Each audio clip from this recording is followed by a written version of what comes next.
आपल्याकडे हरिण आणि बिबट्याचा बछडा होता, पण वनमंत्री झाल्यावर सोडून द्यावं लागलं असं गणेश नाईक यांनी म्हटलंय। कायद्याने वन्य प्राणी पाळणं गुन्हा असल्याने सोडून दिलेलं आहे। आपल्याकडे हरिण आणि बिबट्याची पिल्लं होती, पण वनमंत्री झाल्यानंतर ते सोडून द्यावे लागले असं विधान वनमंत्री गणेश नाईक यांनी केलंय।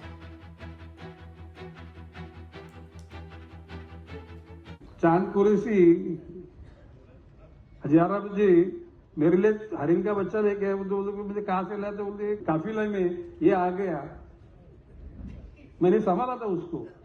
जब मैं मिनिस्टर बन गया तो मैंने यार अभी अभी अपने इधर नहीं रख सकते, अभी उसको छोड़ दिया मैंने, क्योंकि अभी फॉरेस्ट मिनिस्टर होने के बाद ये जो जंगल की चीज मोर रखना, ऐसे तो मेरे पास में लेपर्ड के बच्चे भी, लेकिन वो कौन संभालेगा उसको। ये नहीं अपन प्यार से संभाले, लेकिन कानून के तौर पे वो गुनाह है।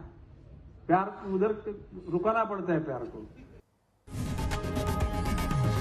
लोकशाही मराठी ऐका, पहा, जागरूक रहा।